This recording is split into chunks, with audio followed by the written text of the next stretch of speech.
नमस्कार, news blast में आप सभी का बहुत स्वागत है। मैं हूं आपके साथ दीपिका सिंह। चलिए शुरुआत करेंगे न्यूज ब्लास्ट खबरों की। एआईसीसी ने की नई कांग्रेस वर्किंग कमेटी की घोषणा। कांग्रेस वर्किंग कमेटी के लिए 39 नामों की सूची जारी की गई है। सीडब्ल्यूसी में मल्लिकार्जुन खड़गे, सोनिया गांधी, राहुल गांधी को शामिल किया गया है। डॉक्टर मनमोहन सिंह, अधीर रंजन चौधरी, एके एंटनी, अंबिका सोनी, मीरा कुमार, दिग्विजय सिंह, पी चिदम्बरम, तारिक अनवर, मुकुल वासनिक, आनंद शर्मा, प्रियंका गांधी, अशोक राव चव्हाण, अजय माकन, चरणजीत सिंह चन्नी, कुमारी शैलजा, शशि थरूर, ताम्रध्वज साहू, अभिषेक मनु सिंघवी, सलमान खुर्शीद, जयराम रमेश, भंवर जितेंद्र सिंह, रणदीप सिंह सुरजेवाला, सचिन पायलट, दीपक बाबरिया, जगदीश ठाकुर, अविनाश पांडे का नाम शामिल है। साथ ही साथ दीपा दास मुंशी, महेंद्रजीत सिंह मालविया, गौरव गोगोई, सैयद नासिर हुसैन, कमलेश्वर पटेल और केसी वेणुगोपाल को सीडब्ल्यूसी का सदस्य बनाया गया है। राजस्थान की बात करें तो राजस्थान से सचिन पायलट, भंवर जितेंद्र सिंह, महेंद्रजीत सिंह मालविया को जगह मिली है और इसके साथ ही आमंत्रित सदस्य के रूप में हरीश चौधरी और मोहन प्रकाश को शामिल किया गया है। तो सीडब्ल्यूसी की नई जो सदस्य टीम है वो बन चुकी है, वो सामने आ चुकी है। कौन कौन से नाम शामिल है ये हम आपको बता रहे। कुल मिलाकर इस सूची में 39 नाम शामिल हैं।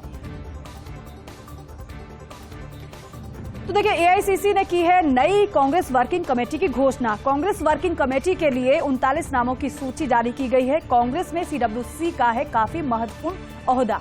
पार्टी संविधान के नियमों की व्याख्या और लागू करने का सीडब्ल्यूसी को अधिकार है। सीडब्ल्यूसी के पास कांग्रेस के राष्ट्रीय अध्यक्ष को हटाने और नियुक्ति का अधिकार होता है और इसलिए ये बेहद अहम होती है।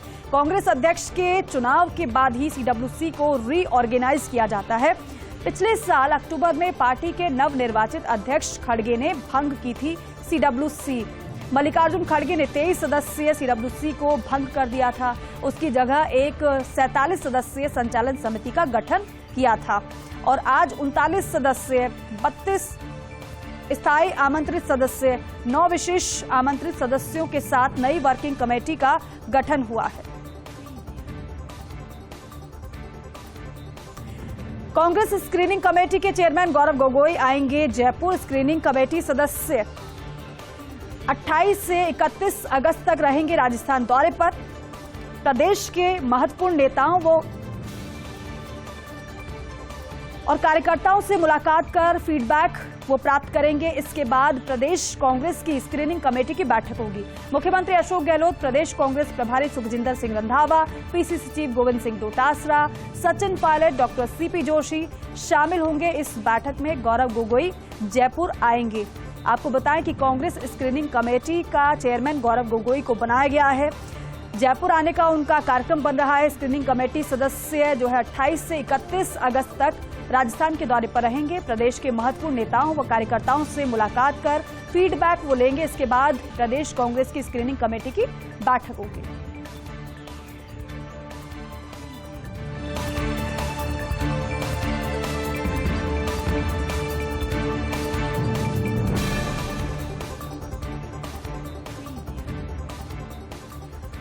और चलिए खबरों में आगे बढ़ेंगे। G20 सम्मेलन से पहले 2 विदेश यात्राएं करेंगे प्रधानमंत्री नरेंद्र मोदी। दक्षिण अफ्रीका, यूनान और इंडोनेशिया की यात्रा का कार्यक्रम है।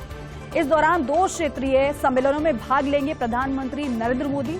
22 से 24 अगस्त को जोहान्सबर्ग में होगा 15वां ब्रिक्स सम्मेलन। ब्रिक्स के सदस्य हैं ब्राजील, रूस, भारत, चीन, दक्षिण अफ्रीका। दक्षिण अफ्रीका से लौटते समय 25 मई को एथेंस में रुकेंगे प्रधानमंत्री नरेंद्र मोदी और ये 40 वर्षों में भारतीय प्रधानमंत्री की पहली एथेंस यात्रा होगी। यूनान के पीएम किरियाकोस मित्सोताकिस ने निमंत्रण दिया है। 6 से 7 सितंबर को इंडोनेशिया जा सकते हैं प्रधानमंत्री Modi. India Asian and east India summit में भाग लेंगे प्रधानमंत्री मोदी। 9 से 10 सितंबर को दिल्ली में G20 सम्मेलन का आयोजन होगा। तो देखिए, 2 विदेश यात्राएं प्रधानमंत्री नरेंद्र मोदी G20 सम्मेलन से पहले करने वाले हैं। गृहमंत्री अमित शाह का मध्य प्रदेश का दौरा। अमित शाह ने आज शिवराज सरकार का रिपोर्ट कार्ड जारी किया है। कहा है कि पीएम मोदी के नेतृत्व में देश में विकास हो रहा है। बीजेपी ने गरीबों के लिए कई योजनाएं शुरू की हैं। कांग्रेस ने गरीबों के लिए कुछ नहीं किया है, कमलनाथ जनता को गुमराह कर रहे हैं। आज भारत कई क्षेत्रों में नंबर 1 है। पहले मध्य प्रदेश का बजट घाटे में क्यों था, ये सवाल अमित शाह की तरफ से उठाया गया। साथ ही कहा कि डबल इंजन की सरकार में तेजी से विकास हो रहा है। कांग्रेस राज में मध्य प्रदेश बीमारू राज्य बना। हम 20 साल में एमपी को विकसित श्रेणी में लाए हैं। हमारी सरकार ने आत्मनिर्भर मध्य प्रदेश की नींव डाली है। आगामी 25 साल में एमपी को विकसित राज्य बनाएंगे, ये वादा मध्य प्रदेश की जनता से गृह मंत्री अमित शाह ने किया है। एमपी में केंद्र की योजनाएं लागू हो रही हैं। तो देखिए, एक तरफ तो सरकार का रिपोर्ट कार्ड जारी किया गृह मंत्री अमित शाह ने, लेकिन दूसरी तरफ कांग्रेस पर निशाना भी साधा और साथ ही साथ ये भी वादा किया है एमपी की जनता से कि एमपी में केंद्र की योजनाएं लागू हो रही हैं। आगामी 25 साल में एमपी को विकसित राज्य हम बनाएंगे।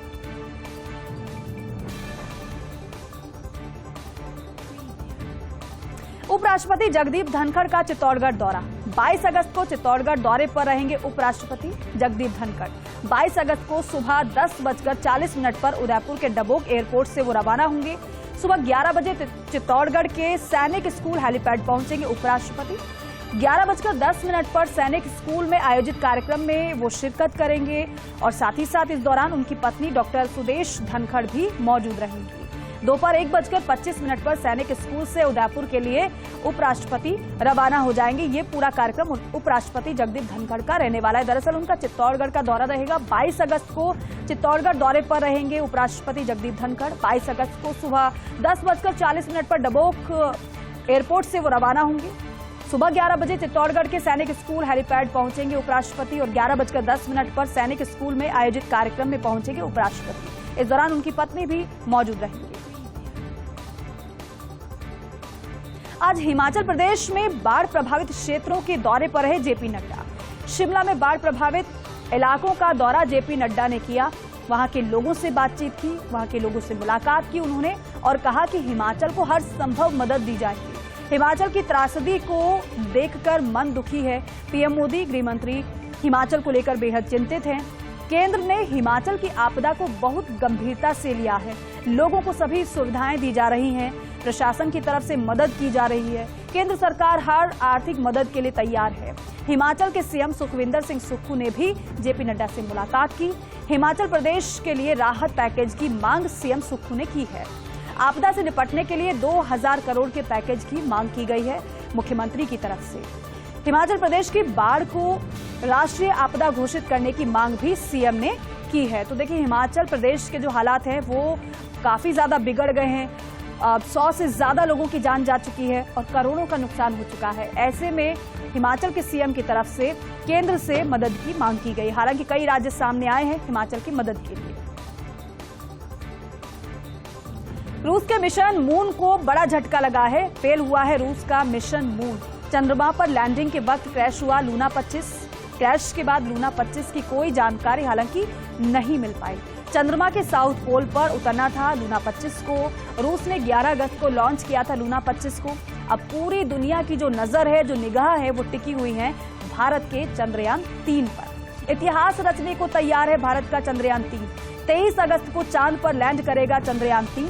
23 अगस्त को शाम 6:04 पर चंद्रमा पर चंद्रयान 3 उतरेगा। अब पूरे दुनिया भर की नजर चंद्रयान 3 पर है, लेकिन इसी बीच रूस को बड़ा झटका लगा है। बड़ी उम्मीदों के साथ इस तरीके से मिशन तैयार किए जाते हैं, लेकिन जब फेल हो जाते हैं मिशन तो आप समझिए कि कितना ज्यादा दुख होता होगा, क्योंकि सारी मेहनत पर पानी फिर जाता है।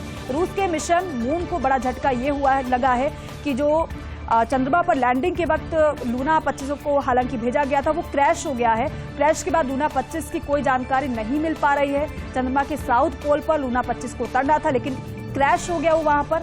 रूस ने 11 अगस्त को लॉन्च किया था लूना 25 को, लेकिन अब जो पूरी दुनिया की नजर है वो भारत के चंद्रयान 3 पर है। कांग्रेस ने विधानसभा चुनाव के लिए कमर कसी है। प्रदेश इलेक्शन कमेटी जाएगी अलग अलग जिलों में। इलेक्शन कमेटी के 2-2 सदस्य जाएंगे अलग अलग जिलों में। 3 दिन तक ब्लॉक स्तर पर और 3 दिन जाएंगे जिला स्तर पर। स्थानीय स्तर पर जाकर बैठक लेंगे और दावेदारों के नाम वो जुटाएंगे। दावेदारों के नामों के पैनल बनाकर प्रदेश इलेक्शन कमेटी को सौंपेंगे और इसके बाद प्रदेश कांग्रेस इलेक्शन कमेटी इन नामों की छटनी करेगी कि जिताऊ उम्मीदवार कौन सा है। प्रदेश कांग्रेस के अध्यक्ष देंगे पीईसी के सदस्यों को निर्देश। पीईसी प्रत्येक सीट पर नामों के पैनल बनाकर स्क्रीनिंग कमेटी को देगी। ये पूरा प्रोसेस रहने वाला है। बाद में क्या होगा? बाद में राज्य कांग्रेस स्क्रीनिंग कमेटी के सदस्य एक एक नाम पर मंथन करेंगे। राज्य कांग्रेस स्क्रीनिंग कमेटी पैनल की छंटनी के बाद सीईसी के साथ बैठक करेगी। टिकट पर अंतिम मोहर लगेगी कांग्रेस की राष्ट्रीय चुनाव समिति की बैठक में। तो ये पूरा प्रोसेस रहने वाला है, किस तरीके से जिताऊ उम्मीदवारों को खोजा जाएगा। आप इससे समझिए कि अलग अलग जिलों में, अलग अलग ब्लॉक में ये टीम के सदस्य पहुंचेंगे, जो कि पैनल पूरा तैयार करेगी। दावेदारों की तरफ से जो नाम सामने आएंगे उसका पैनल बाकायदा तैयार होगा। पैनल के बाद छंटनी होगी, मंथन होगा कि कौन सा उम्मीदवार जिता हुआ है, उस उम्मीदवार को फिर चुनाव में उतारा जाएगा। डीआरडीओ द्वारा निर्मित तपस ड्रोन दुर्घटनाग्रस्त हुआ है। कर्नाटक के चित्रदुर्ग जिले के एक गांव में टेस्टिंग के दौरान ये हादसा हुआ। डीआरडीओ ने रक्षा मंत्रालय को दी ड्रोन के दुर्घटनाग्रस्त होने की जानकारी। हालांकि दुर्घटना के कारणों का अभी तक जो कारण है वो स्पष्ट नहीं हो पाया है। दुर्घटना के पीछे के विशिष्ट कारणों की जांच अभी भी जारी है। एक मीडियम ऊंचाई वाला लंबा एंड्योरेंस मानव रहित ड्रोन ये है। अधिकतम 30,000 फीट की ऊंचाई तक उड़ान भर सकता है ये ड्रोन, जो कि क्रैश हो गया। हालांकि अभी जांच का विषय है कि कारण क्या रहा इसके क्रैश का। कर्नाटक के चित्रदुर्ग जिले के एक गांव में टेस्टिंग के दौरान हादसा हो गया। डीआरडीओ ने रक्षा मंत्रालय को हालांकि ड्रोन के दुर्घटनाग्रस्त होने की जानकारी दे दी है। अब पूरे मामले की जांच की जा रही है, क्योंकि अभी तक कारण पता नहीं चल पाया है कि ऐसा हुआ क्यों है, क्योंकि दुर्घटना के पीछे विशिष्ट कारणों की जांच की जा रही है। ड्रोन से होगी मनरेगा में होने वाले कार्यों की निगरानी। जी हां, ग्रामीण विकास मंत्रालय ने तैयार की है ड्रोन के उपयोग के लिए नीति। भ्रष्टाचार की लगातार मिल रही शिकायतों को लेकर फैसला ये लिया गया है और बेहद अहम फैसला है। इनमें मजदूरों के स्थान पर मशीनों का इस्तेमाल किया जाना और बिना काम किए कुछ श्रमिकों को वेतन मिलना जैसे मामले शामिल हैं।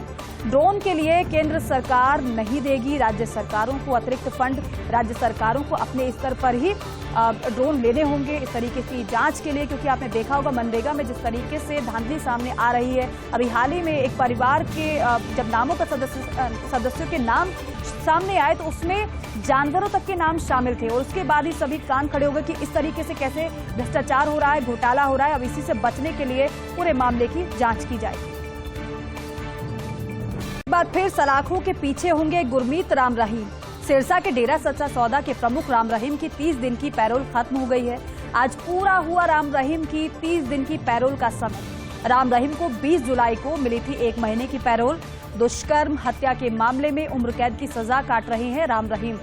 पैरोल पर चल रहे थे, पैरोल खत्म हो गई, एक बार फिर से सलाखों के पीछे वो होंगे। राम रहीम को बरनावा आश्रम से रोहतक की सुनारिया जेल ले जाया गया है, क्योंकि 30 दिन की पैरोल का समय जो है वो पूरा आज हो गया है। राम रहीम को 20 जुलाई को 1 महीने की पैरोल मिली थी, समय पूरा हो गया है, पैरोल खत्म हो गई। एक बार फिर से अब सलाखों के पीछे राम रहीम को जाना होगा। आपको ये बता दें कि दुष्कर्म हत्या के मामले में उम्र कैद की सजा काट रहे हैं Ram Rahim.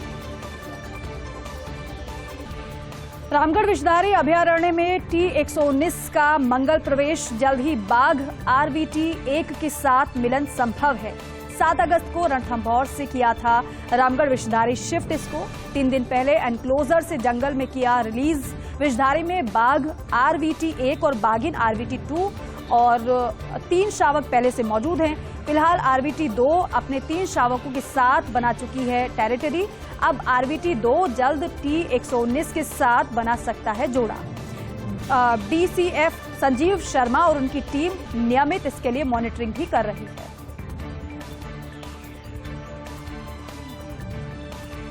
Indira Gandhi memorial tulip garden Asia में नंबर 1 है। Tulip garden world book of records UK में शामिल हो गया है। 15 लाख फूलों के साथ एशिया का सबसे बड़ा ट्यूलिप गार्डन वर्ल्ड बुक की तरफ से वानिकी सचिव को प्रमाण पत्र दिया गया है। ट्यूलिप गार्डन में खिल रहे हैं 68 प्रजातियों के फूल। कश्मीर की जबरवान पहाड़ियों में फैला हुआ है ट्यूलिप गार्डन। अब क्योंकि विश्व स्तर पर यह जाना जाएगा, क्योंकि tulip garden world book of records UK में शामिल हो गया है। 15 लाख फूलों के साथ एशिया का सबसे बड़ा ट्यूलिप गार्डन है। वर्ल्ड बुक की तरफ से वानिकी सचिव को प्रमाण पत्र भी दे दिया गया है इसके लिए। ट्यूलिप गार्डन में दरअसल 68 प्रजातियों के फूल खिल रहे हैं और वो काफी सुंदर दिखाई देते हैं। कश्मीर की जबरवान पहाड़ियों में फैला हुआ है ये ट्यूलिप गार्डन। ओडिशा में पावर कंपनी को जंगल की जमीन खाली करने का आदेश दिया गया है। झरसागुड़ा जिले में जंगल की जमीन पर निजी पावर प्लांट का कब्जा है। 2014 में आंचलिक जन कल्याण अनुष्ठान ने दायर की थी जनहित याचिका। ओडिशा हाईकोर्ट ने कंपनी को दिए जमीन खाली करने के निर्देश। लखनपुर तहसील में इंड बरात एनर्जी उत्कल लिमिटेड ने निर्माण कार्य किए। 2014 में JSW एनर्जी लिमिटेड ने किया पावर प्लांट का अधिग्रहण। वन भूमि पर boiler, turbine, track hopper, chimney, अन्य निर्माण कार्य किए हैं। ओडिशा हाईकोर्ट ने 15 दिन में जमीन खाली करने के निर्देश दे दिए हैं। चलिए आगे बढ़ेंगे खबरों में। 2 माह में मिलने लगे भारतीयों को ई पासपोर्ट। बिना चिप वाले पासपोर्ट की छपाई शुरू हुई है। ई पासपोर्ट में चिप में लॉक जैसे 41 एडवांस फीचर हैं। भारतीय ई पासपोर्ट की संभव नहीं होगी डुप्लीकेसी। ई पासपोर्ट पर 140 देशों में इमिग्रेशन होगा बस मिनटों में। चिप वाले पासपोर्ट के लिए पुरानी बुकलेट जमा होगी, उसके पहले और आखिरी पेज की फोटोकॉपी भी लगेगी। इसमें सब अंगुलियों के प्रिंट, चेहरा, आंखों की ज्योमेट्रिक इमेज, फोटो, डिजिटल हस्ताक्षर लगेंगे। इसके लिए ई पासपोर्ट चिप में 64 KB डेटा स्टोर होगा। अब जो प्रक्रिया है हालांकि काफी ज्यादा आसान होने वाली है। 2 माह में भारतीयों को ई पासपोर्ट मिलने लग जाएंगे। इसके लिए जो प्रक्रिया वो शुरुआत उसकी कर दी गई है। बिना चिप वाले पासपोर्ट की छपाई भी शुरू कर दी गई, जिससे जल्दी से जल्दी ई पासपोर्ट भारतीयों को मिलने लग जाए। ई पासपोर्ट में चिप में लॉक जैसे 41 एडवांस फीचर हैं। भारतीय ई पासपोर्ट की संभव नहीं होगी डुप्लीकेसी। ई पासपोर्ट पर 140 देशों में इमिग्रेशन मिनटों में हो जाएगा। चिप वाले पासपोर्ट के लिए पुरानी बुकलेट जमा करनी होगी, उसके पहले और आखिरी पेज की फोटोकॉपी भी लगेगी। अब अंगुलियों के प्रिंट, चेहरा, आंखों की ज्योमेट्रिक इमेज, फोटो, डिजिटल हस्ताक्षर इसमें लगेंगे। ई पासपोर्ट चिप में 64 KB डेटा स्टोर होगा। और देखिए प्याज की कीमतें बढ़ने से रोकने के लिए निर्यात पर लगाम। प्याज के निर्यात पर 31 दिसंबर तक 40% एक्सपोर्ट ड्यूटी। प्याज का निर्यात रोकने के लिए पहली बार एक्सपोर्ट ड्यूटी लागू की गई है। 2019 में सरकार ने तय किया था प्याज का न्यूनतम निर्यात मूल्य। 2022 में सितंबर से दिसंबर तक लगाई थी प्याज निर्यात पर रोक। 2023 में 40% एक्सपोर्ट ड्यूटी लगाने का फैसला सरकार की तरफ से किया गया था। अब प्याज की कीमतें बढ़ने से रोकने के लिए निर्यात पर लगाम लगाई जा रही है। प्याज के निर्यात पर 31 दिसंबर तक 40% एक्सपोर्ट ड्यूटी लगाई जा रही है। आपको बताएं कि प्याज का निर्यात रोकने के लिए ऐसा किया जा रहा है। प्याज का निर्यात रोकने के लिए पहली बार एक्सपोर्ट ड्यूटी लागू की गई है। 2019 में सरकार ने तय किया था प्याज का न्यूनतम निर्यात मूल्य, लेकिन इस बार अब एक बार फिर से निर्यात मूल्य तय किया है। 2022 में सितंबर से दिसंबर तक प्याज की निर्यात पर रोक लगाई थी। अब 2023 से 40% एक्सपोर्ट ड्यूटी लागू करने का फैसला सरकार ने लिया है।